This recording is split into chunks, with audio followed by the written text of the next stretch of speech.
Okay, now great, fantastic. Now we are into the third round of our conversation, and this is going to be rapid conscious choice. I'm not going to call it unconscious because then you might actually say that it was unconscious and therefore you will not take any responsibility.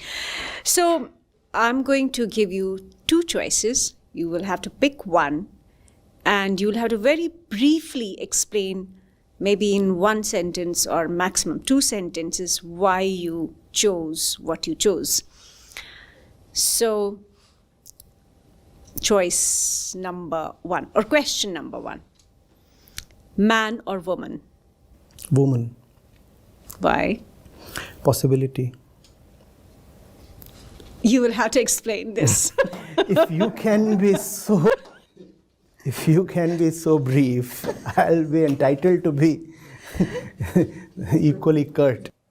No, you explain it. I want the explanation. Right. You said possibility. Possibility. You see, when you say man and woman. Man or woman. Man and woman, classically, both are just Prakriti. So both come under the umbrella name of woman, which is the human state. In some sense, all of us are women. You are a woman in just the biological sense. I too am a woman in the mental sense, right? So the word woman describes entire mankind. So you could say womankind. Okay, right? womankind. So the possibility of redemption is there only to the woman. Who else will have that possibility? So a woman, is used as a metaphor for the one who is seeking her beloved. So that's the mind. The mind seeking peace. So I would want to remember that we all are that unfulfilled consciousness, which is that we all are that woman who is seeking the ultimate beloved. In that sense, possibility. Desire or renunciation? Desire. Explain. The fundamental thing is love. Love is the highest desire.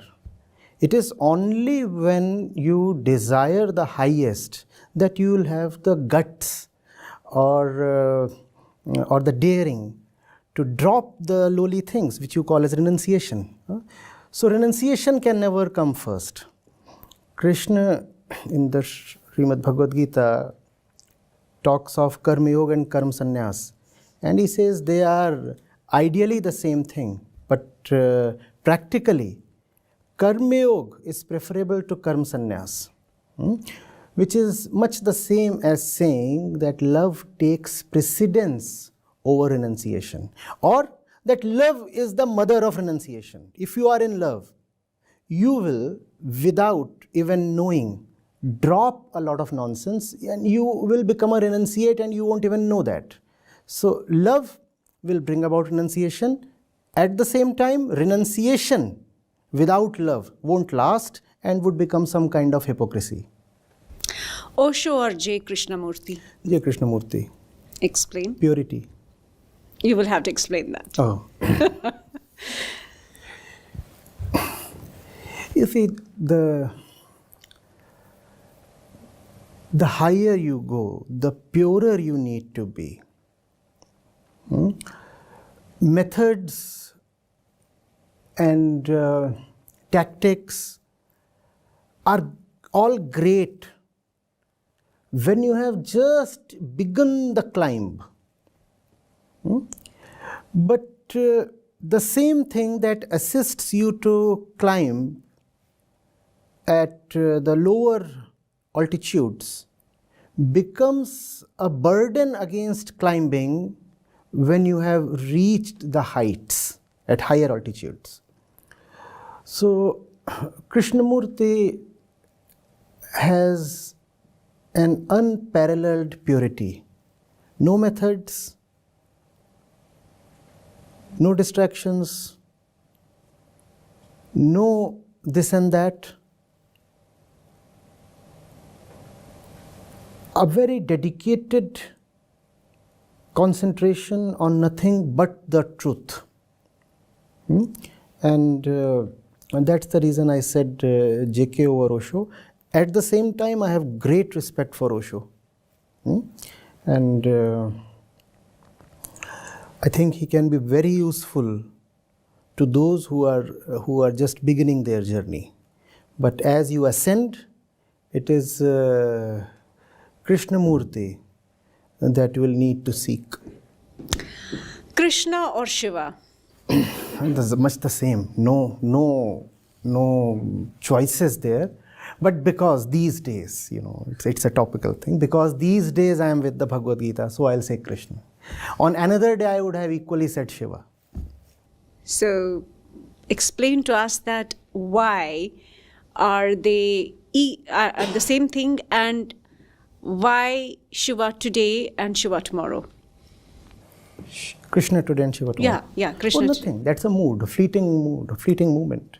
I mean, just yesterday I conducted a session on the Bhagavad Gita, and tomorrow I think there is another one. So it's just a human thing that Krishna is on the top of the mind.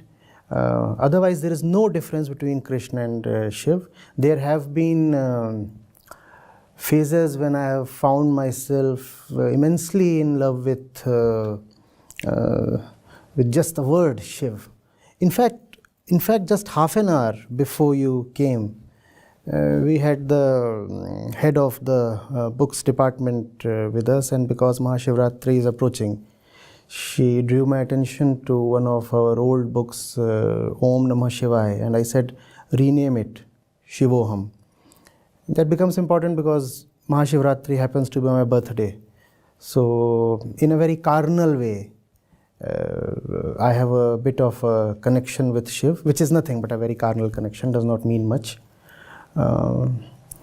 Krishna and Shiva are one. You see, Krishna, as he speaks in the Gita, speaks as pure truth. And Shiv is another name again for the highest consciousness possible. So Krishna and Shiv are just the same. Someday you will feel like saying Krishna, someday Shiv, and there are days when I just love to say Ram. Lakshmi or Saraswati? Saraswati, obviously.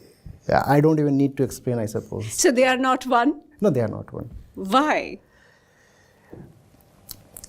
Learning and wealth cannot be one, obviously. But at the same time, if you want to go deeper into it, if you pick up the Durga Saptshati, there, both Lakshmi and Saraswati are simply two names for the mother goddess.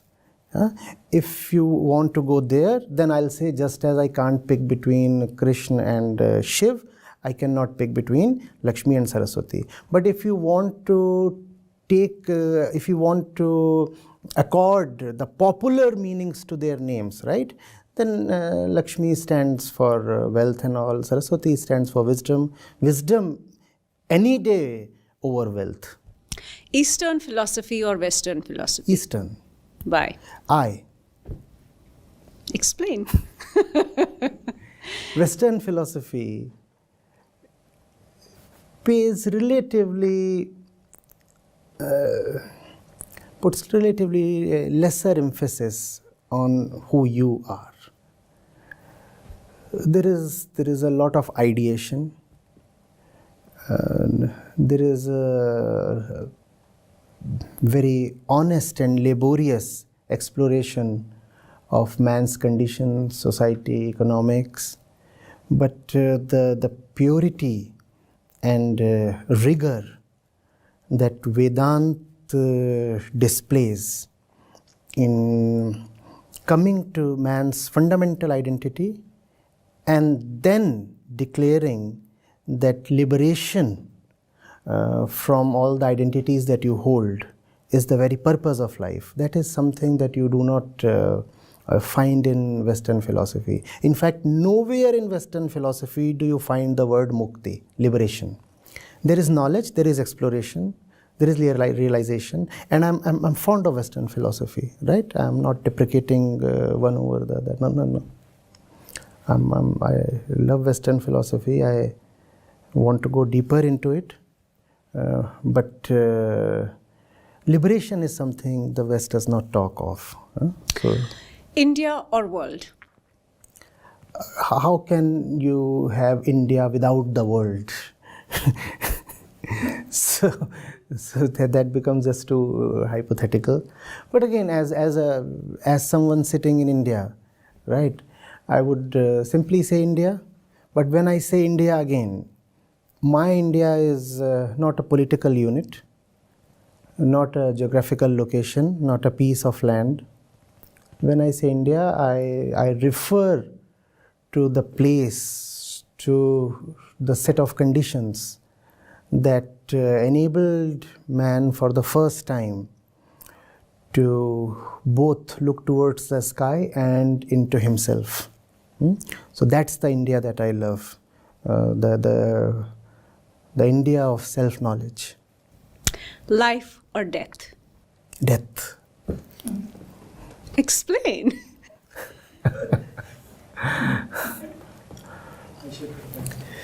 That which we call as life must be put to death.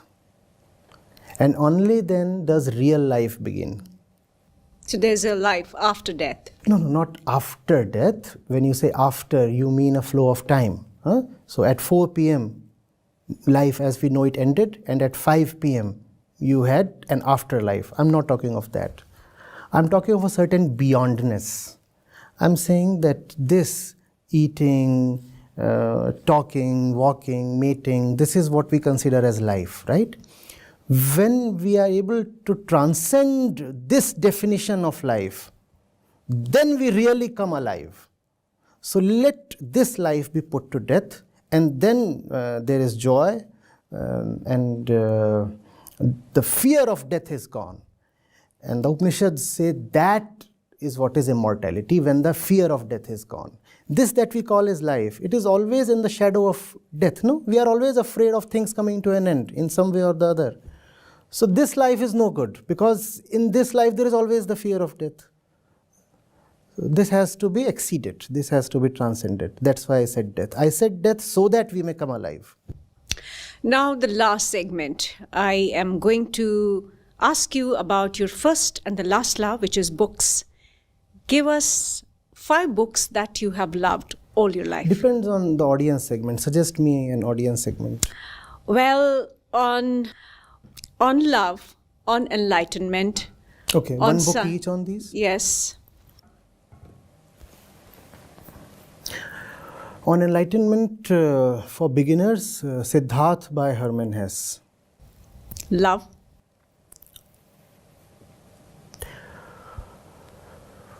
Narad Bhakti Sutra. On science. Several. You could have Feynman lecture on physics. You could have the Hawkins book on time. Several books. But I would say stick to your textbooks. That's where you get science from. Science you just cannot read. Science without mathematics means nothing. So when we say science, there has to be an exercise book, a notebook by your side, where you keep solving equations. Science is not just literature. Name a book on women. Ayn Rand's We the Living. Name a book on sex. Specifically on sex.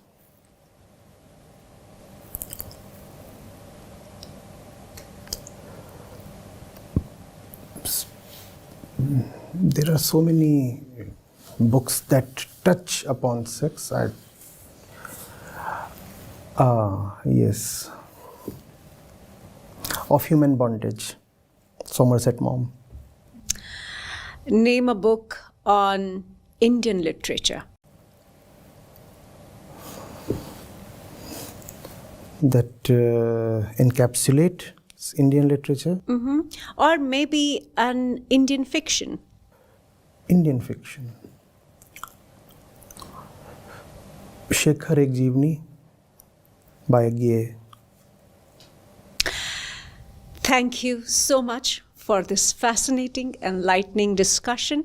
I hope we can carry on once again probably in future, for another conversation and for more love. Wonderful.